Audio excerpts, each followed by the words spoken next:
ప్రయాణాల్లో జాగ్రత్త చాలా అవసరం. ఎవరికీ హామీలు అంటే గ్యారంటీ ఉండకండి. అయితే ఆధ్యాత్మికపరమైన చింతన పెంచుకోవటం వలన ఈ 2 రోజులు ప్రశాంతంగా గడుస్తాయి. విదేశీ ప్రయత్నాలు చేసే వారికి సమయం అనుకూలిస్తుంది. ఏప్రిల్ 8వ తేదీ ఉదయం 6:03 నుంచి 10వ తేదీ రాత్రి వరకు ఉండేటటువంటి సమయాన్ని పరిశీలిస్తే, ఈ సమయంలో చంద్రుడు మీ స్వక్షేత్రంలో అంటే మీ జన్మరాశిలోనే ప్రవేశిస్తాడు. ఈ 2 రోజులు కూడా ఒత్తిడి ఉన్నప్పటికీ కూడా ఒత్తిడంతా మాయమైపోతుంది. కొత్త ఉత్సాహంతో పనులు మొదలుపెడతారు. మీ వ్యక్తిత్వంలో ఒక రకమైన ఆకర్షణ పెరుగుతుంది. చతుర్థ స్థానంలో ఉన్న గ్రహాల దృష్టి మీ రాశిపై ఉండటం వల్ల నిర్ణయాలు తీసుకునేటప్పుడు తొందరపడకండి.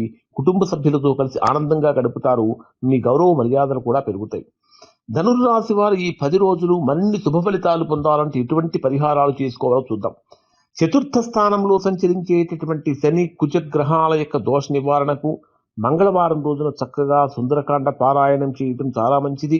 లేదా సుందరకాండ పారాయణం చేయలేనటువంటి వారు హనుమంతుడికి తమలపాకులతో కనుక పూజ చేసినట్లయితే తద్వారా మంచి ఫలితాలు పొందుతారు. ప్రధానంగా మీ ధనుర్రాశి రాశ్యాధిపతి అయినటువంటి గురుడు 7వ స్థానంలో సంచరిస్తున్నటువంటి కారణం చేత దక్షిణామూర్తి స్తోత్ర పారాయణం పఠించడం వలన మంచి ఫలితాలు పొందుతారు. దాంతోపాటు శనగలు కూడా దానం ఇవ్వటం చాలా మంచిది. ఇంకా శివాలయంలో శివుడికి అభిషేకం చేయటం వలన కూడా మానసికమైనటువంటి ప్రశాంతతను మీరు పొందుతారు. మరి ఇప్పుడు చెప్పినటువంటి ఫలితాలన్నీ కూడా గోచారం ఆధారంగా చెప్పినటువంటి ఫలితాలు. అంటే గోచారం ఆధారంగా కనుక తీసుకుంటే ధనుర్రాశి వారికి బ్రహ్మాండంగానే ఉంది అని చెప్పాలి.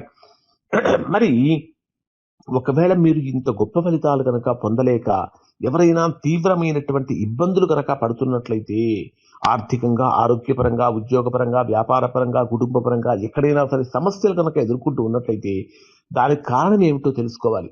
అంటే అటువంటి సమయంలో మీరు ఒక్కసారి మీ వ్యక్తిగత జాతకాన్ని చక్కగా చూపించుకొని పరిశీలన చేయించుకొని దోషం ఎక్కడుందో తెలుసుకొని దోష నివారణ కనుక చేయించుకుంటే తద్వారా గొప్ప ఫలితాన్ని పొందేటటువంటి అవకాశం ఉంటుంది.